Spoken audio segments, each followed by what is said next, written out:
안녕하세요 여러분. 9월 14일 우리 다 같이 고대하는 병원교회 수요예배 드리기로 하겠습니다. 먼저 사도신경 고백하시겠습니다. 전능하사 천지를 만드신 하나님 아버지를 내가 믿사오며 그 외아들 우리 주 예수 그리스도를 믿사오니 이는 성령으로 잉타하사 동정녀 마리아에게 나시고 본디오 빌라도에게 고난을 받으사 십자가에 못 박혀 죽으시고 장사한 지 사흘 만에 죽은 자 가운데서 다시 살아나시며 하늘에 오르사 전능하신 하나님 우편에 앉아 계시다가 저리로서 산 자와 죽은 자를 심판하러 오시리라. 성령을 믿사오며 거룩한 공회와 성도가 서로 교통하는 것과 죄를 사하여 주시는 것과 몸이 다시 사는 것과 영원히 사는 것을 믿사옵나이다. 아멘. 오늘 하나님께서 저희들에게 주시는 말씀은 구약성경 소선지서 중에서 미가서 3장 11절에서 12절 말씀입니다.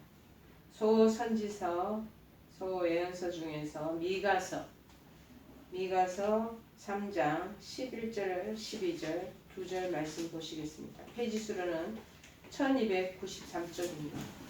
요나서 다음에 미가서입니다. 미가서 3장 11절 12절 말씀 보시겠습니다. 1293쪽입니다. 다 찾으신 줄 알고 제가 말씀을 봉독하겠습니다. 그들의 우두머리들은 뇌물을 위하여 재판하며 그들의 제사장은 값을 위하여 교훈하며 그들의 선지자는 돈을 위하여 점을 치면서도 여호와를 의뢰하여 이르기를 여호와께서 우리 중에 계시지 아니하냐 재앙이 우리에게 임하지 아니하리라 하는도다. 이러므로 너희로 말미암아 시온은 갈아엎은 밭이 되고 예루살렘은 무더기가 되고 성전에 사는 숲풀의 높은 곳이 되리라. 아멘. 오늘 이 말씀에 우리가 한번 참고 하나님 우리에게 교훈하시는 것이 뭔가 살펴보기로 하겠습니다. 그래서 어리석은 우리의 작가이라는 말씀. 어리석은 우리들의 작가. 오늘 이 미가서는 무엇보다도 짧은 내용의 말씀입니다. 특별히 7장밖에 기록되지 않은 말씀입니다. 그 중에서도 3장의 본문의 본장에는 공의로 백성들을 다스리며 하나님의 말씀으로 백성들을 가르쳐야 할 이스라엘 사회 지도자 또는 그리고 종교 지도자들의 여러 가지 나쁜 습관, 나쁜 악행에 대한 것을 고발하고 그들을 하나님께서 심판하시겠다는 그 경고가 여기 기록되어 있습니다. 즉 백성들을 바르게 다스려야 할 치리자들, 위정자들이 오히려 뇌물을 받고 판결을 잘못하고 백성들을 도탄에 빠뜨리는 그런 상황이었던 그 시대를 얘기하고 있습니다.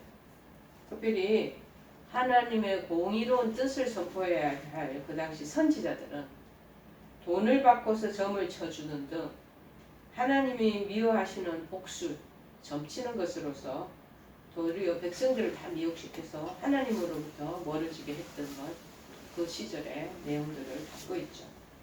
그래서 본문 내용을 보면 11절에서 두령은 뇌물을 위하여 우두머리들을 정치 지도자들을 얘기하는 겁니다. 오늘날에도 정치 지도자들이 바른 정치를 행해가지 못하고 있으면 우리 백성들로부터 심판을 받는 것이 비일비재하잖아요. 그런데 똑같습니다. 백성들을 통치할 재판을 주 업무로 하는 사람들인데 직책상 마땅히 공직에 있는 사람들은 공의의 시행을 최우선적으로 해야 할 사람들입니다. 그런데 오히려 자신의 직책을 마치 지부, 부를 축적하는 수단으로 사용했다는 겁니다. 그리고 또 제사장, 이 사회 지도자들 뿐만 아니라 제사장들, 종교 지도자들은 싹쓸 위하여 특별히 이 제사장의 본질적인 사명이 무엇이겠습니까? 이제 율법을 잘 해석하고 백성을 하나님 말씀으로 잘 교훈하는 일을 그들의 직책으로 삼지 않았겠습니까? 이 일을 올바른 수행을 위하여 제사장들은 그래서 자신의 기업도 못 가지게 되어 있었습니다.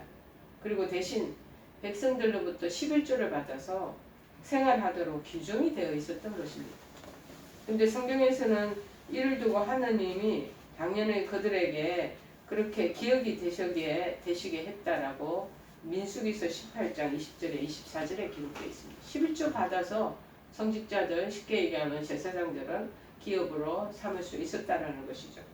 그러므로 오늘 본문의 지적대로 제사장들이 스스로 삭슬 위하여 일하는 것은 제사장 직무의 거룩성을 포기해 버리는 것 같은 의미를 가진다는 것입니다.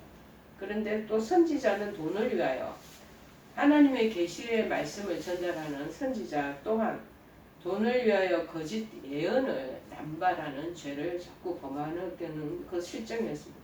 하나님 말씀을 대언하는 예언이 아니라 하나님께서 금지시키신 가나안의 이방 족속의 점술 행위와 같은 그런 무속적인 기복적인 그러한 점을 행했다는 그 뜻입니다. 그래서 여호와께서 우리 중에 계시지 아니하냐. 이는 유다의 정치 지도자나 종교 지도자 다 같이 아직도 자신들의 거릇된 행위를 전혀 깨닫지 못하고 있는 것을 말씀해 주는 것입니다. 우리 중에 하나님 계시는 건 니네들 모르느냐. 그것을 지금 음명하는 거죠. 하나님 옆에서 행해야 할 바를 온전히 행하지도 않으면서도 여전히 우리 그 당시 이 종교 지도자들이나 정치 지도자들은 우리는 하나님의 선민이다. 선민이기 때문에 영원히 보호받을 것이다 라고 착각을 하고 있었다는 것입니다. 이처럼 염치 없는 이스라엘 백성들을 향해서 에레미야 선지자도 에레미야서에 크게 책망한 바가 있었던 것입니다. 12절에는 그래서 예루살렘이 무더기가 된다. 여기서 미가는 이스라엘이 그곳에 있는 한 절대로 안전하다고 믿었던 예루살렘과 성전이 나중에 전부 다 폐허로 만들어지겠다라는 것을 예언함으로써 이스라엘 백성들의 그릇된 확신, 우리는 믿음 안에 들어왔으니 끝까지 구원된 백성으로 우리는 아무 일이 일어나지 않고 편안하게 지낼 것이다 라고 그런 자기네들의 신앙적인 잘못된 착각을 여지없이 깨뜨려 버리고 만다라는 그 내용의 말씀입니다. 이 예언이 처음 말하여졌을 때 히스기야 왕도 이것을 듣고 크게 회개했던 것이 나옵니다. 열왕기 하에. 그래서 남유다는 아수르의 공격에서 구원받을 수 있었습니다. 회개하고 하나님 앞으로 돌이키면 하나님이 다 용서를 해주시는 거죠. 그런데 후일에 이거를 회개하지 아니하고 이 예언대로 끝까지 말씀을 받지 아니하고 회개도 하지 않고 계속적으로 아주 부패된 사회 현실과 종교적인 그러한 여러 가지 변질을 드러낼 때 하나님께서는 파멸의 길을 걷게 하신다는 것이죠. 그래서 이 예언대로 바벨론의 공격을 받게 되는 것이 에레미야서 26장 보면 나오고 있습니다. 바로 이러한 행악을 일삼는 그러한 위정자들이나 종교 지도자들은 도무지 하나님의 엄정하신 심판을 두려워할 줄 몰랐다라는 거예요. 그것이 왜 몰랐냐? 어리석은 자기네들의 신앙적인 착각을 가지고 있었기 때문에 우리는 영원 무궁토록 하나님의 보호하심 속에 있기 때문에 걱정 없다라는 것이죠. 자, 본문을 통해서 우리가 알아볼 것이 경계해야 될 것은 오늘날 우리에게도 동일시하고 있다라는 것입니다. 첫 번째 뭐냐? 여호와를 우리도 믿는 믿음의 사람으로 의뢰한다고 착각을 한다는 거예요. 하나님께서는 선지자 이 미가를 통해 주시는 경고에도 불구하고 영적으로 기가 멀어 있었던 그 정치적인 치리자들이 있었어요. 치리자와 거짓 선지자들. 자신들이 하나님을 의뢰하느라고 아주 공공연하게 자기네들은 선포를 하고 있었습니다. 여기서 이제 의뢰한다 라는 말은 히브리어 말로 샨이라는 말, 의뢰한다. 마치 우리가 연세 드신 분이 노약자들이 나이가 들면 다리에 기력이 없기 때문에 지팡이를 의뢰하잖아요. 그렇게 하는 것처럼 지팡이나 아니면 다른 사람들의 손이나 팔을 의지하면서 그렇게 노약자들을 우리가 부추기고 가는데 그 부추김 당하는 부추김을 도움을 요청하는 노약자들은 그들의 지팡이나 그들의 손과 돕는 팔이 없으면 그냥 휘청하고 쓰러지고 주저앉잖아요. 그런데 그런 뜻으로 의뢰한 하나님 앞에도 그런 식으로 지팡이를 의뢰하든 노약자가 힘없는 사람이 남의 다른 사람 타자의 손을 의지하든지 팔을 의지하는 것 그것을 얘기하는 것. 어떤 사물이나 인격적인 대상에게 기대하는 것을 의미합니다. 그리고 더 보다 넓은 의미에서 의뢰한다 라는 것은 무엇을 절대 신앙의 대상으로 삼는다는 것, 신앙의 대상으로 삼는다 라는 의미에 관계된 말씀이 잠언에도 그 똑같은 동일한 그 샨이라는 말씀하고 연결되어 있는 의미를 가진 말씀입니다. 우리가 잠언 3장 5절의 말씀을 제가 한번 찾아보겠습니다. 뭐라고 되어 있냐면은 너는 마음을 다하여 여호와를 의뢰하고 내 명철을 의지하지 말라. 마음을 다하고 우리가 가지고 있는 모든 것들을 다 끌어올려서 그래서 하나님을 의뢰해야지 네가 가지고 있는 지적인 이성이나 판단 그런 결정 그 명철을 의지하지 말라. 여기에서도 똑같이 말씀이 수사안이라는 말씀처럼 그렇게 여호와를 신뢰하고 의뢰하라는 것 무엇으로 하나님으로 신앙의 절대적인 대상으로 삼으라는 거예요. 그런데 오늘 본문의 치리자 정치 위정자들과 거짓 선지자들이죠. 그 사람들은 입으로는 여호와를 의뢰한다 그렇게 한다는 것이죠.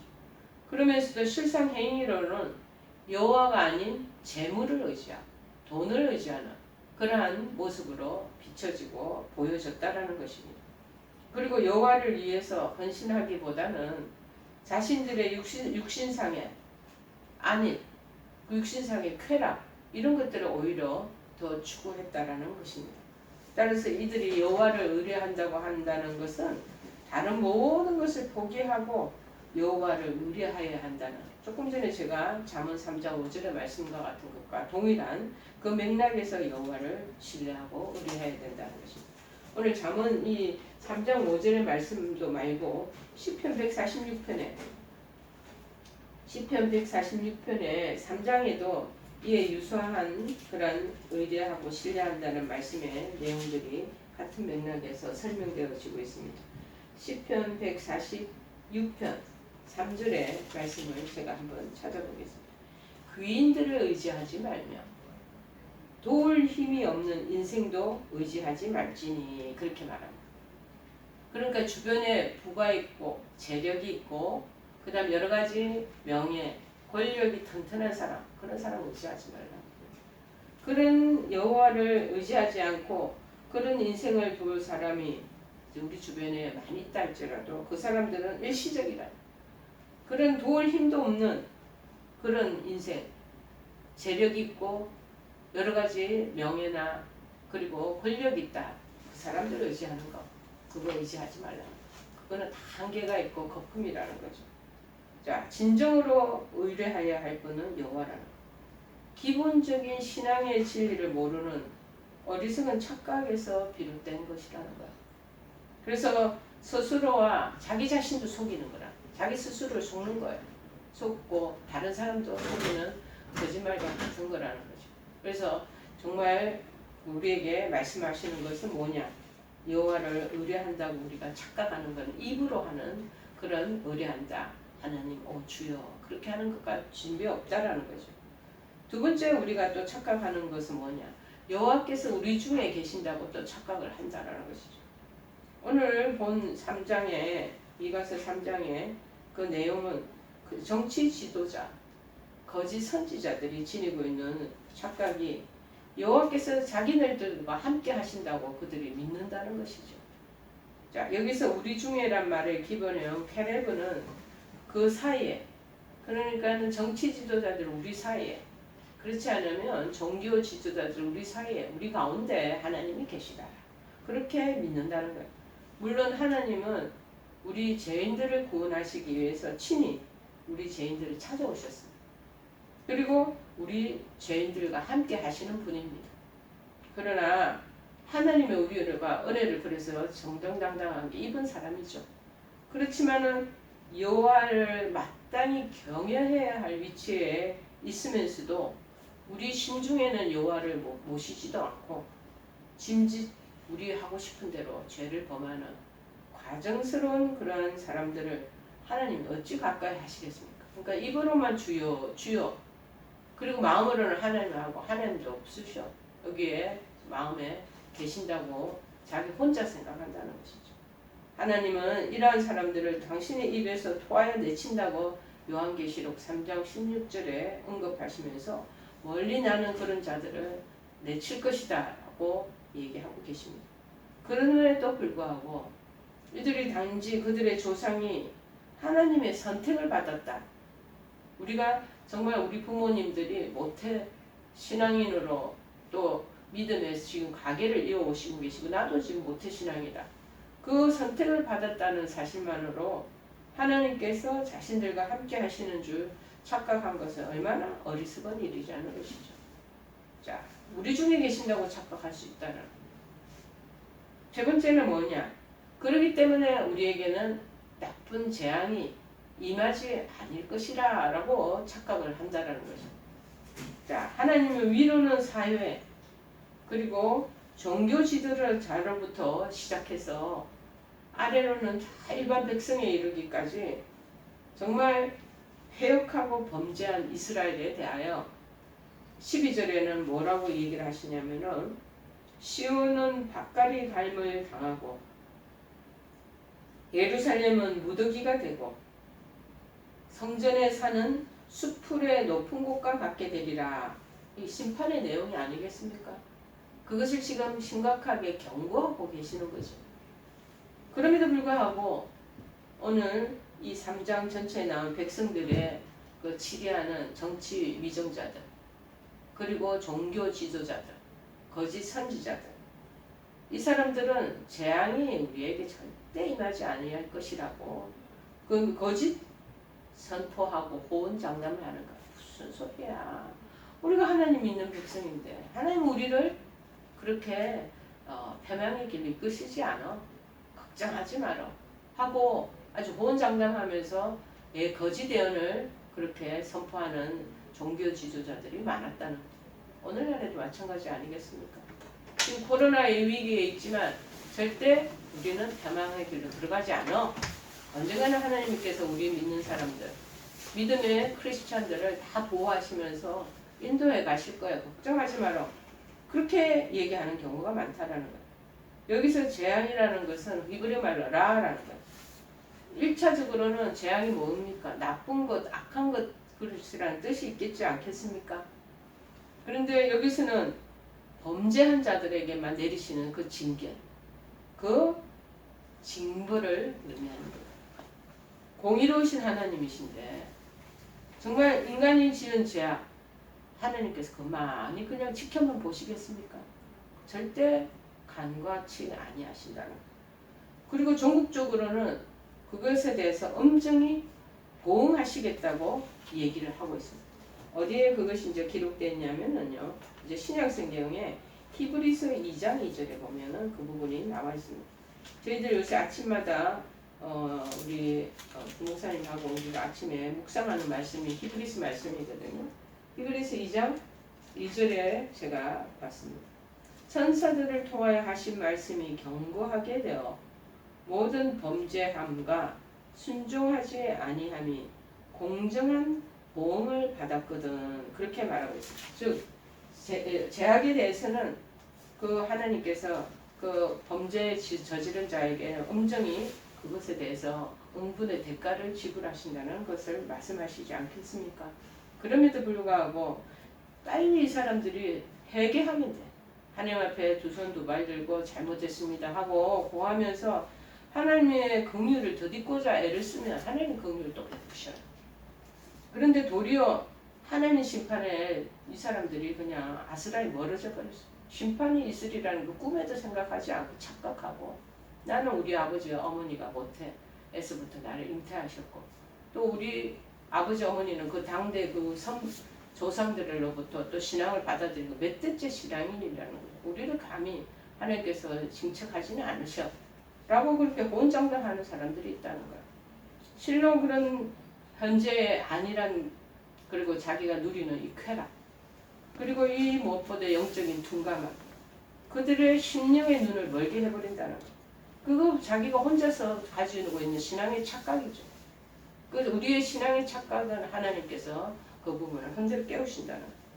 하나님께서 여호와를 진심으로 사랑하며 생명보다 귀하게 여기지 않고 단지 자신의 유익을 위하여 자신의 손익 계산을 위해서 그냥 막연히 하나님 주여 그 이름을 부르거나 그 다음에 우리 몇 대째 신앙인이니까 나는 모태 신앙이니까 라는 식으로 아브라함의 자손이면 무조건 구원받을 줄로 착각하면서 계속적으로 범죄를 저질렀던 구약 이 선민 이스라엘 백성들, 여러분 영적인 착각을 지적하시면서 이들을 심판하고 계시는 것입니다.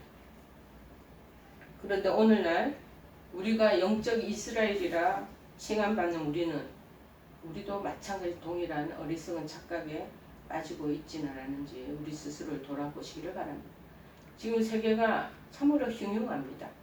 감염의 시대가 지금 3년째 되풀이되고 있고 무엇보다 유럽 쪽에서는 가뭄에 재해가 잦아들고 있고 우리나라에도 계속적으로 비가 그치지 않는 그러한 일들이 하루 중에 계속 있지 않았겠습니까? 농작물이 다 피해를 입고 채소값은 폭등하고 그 다음에 우크라이나 사태로 인한 전쟁의 그 후유증 때문에 곡물 사건은 지금 엄청나게 그렇게 분기가 되어버리고 여러분 지금 온 세계가 지금 기후의 온난화로 어려움을 겪는 거 우리가 실질적으로 다 경험하고 있습니다. 그래서 어떤 분은 심지어 지금은 교회의 시대다. 교회로 돌아가고 신앙을 다시 본질적으로 되찾아야 할 시기다. 라고 우리를 권고하는 그러한 영적인 깨어있는 선지자들도 얼마나 많은지 모릅니다.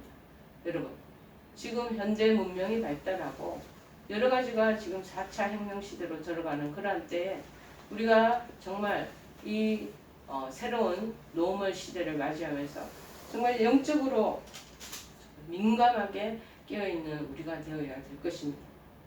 로마서 11장 21절에 말씀하기를 하나님이 원가지들도 아끼지 아니하셨은즉 너도 아끼지 아니하시리라. 뭡니까? 이스라엘 백성의 그 죄악에 대해서도 하나님이 심판하셨거든요. 바벨론의 침략으로 이스라엘 모든 성전이 예루살렘 성전이 다 무너지게 하고 그들이 완전 포로로 다 잡혀가게 해서 70년의 그 포로 생활이 있도록 하게 한 것은 무엇을 의미하는 것입니까? 안전하다, 괜찮다. 거짓 선지자들이 앞으로 하나님이 우리에게 더 큰 복을 주실 것이다 하고 계속 지금의 현재 상황을 각성시키지 않고 자극시키지 않고 좋은 것 앞으로 괜찮아질 거나 호언장담하는 일만 계속했기 때문에 하나님 마침내 불벼락을 해망을 그들에게 쏟아부으신 거죠. 우리도 오늘 로마서 11장 22절에 하나님이 원가지들도 아끼지 아니하시는 것처럼 우리는 접붙인 가지들 아니겠습니까? 너희들도 아끼지 아니하시리라. 언제? 하나님 범주에서 벗어난 사람들에게는. 이 사도 바울의 경고를 우리도 명심하고 우리 자신도 그런 신앙의 착각에서 깨어나야 될 것을 믿습니다. 이것만이 우리가 하나님 자녀로서의 자격을 유지하며 구원받는 유일한 길인 줄 확신합니다. 이렇게 흉흉한 이럴 때 정말 우리가 신앙의 어리석은 착각에서 벗어나고 하나님의 바른 백성으로 믿음 생활해 나가는 우리 모두가 되기를 간절히 축복해 드립니다. 우리 찬송가 440장 찬양하시고 우리 주기도문으로 예배 마치겠습니다.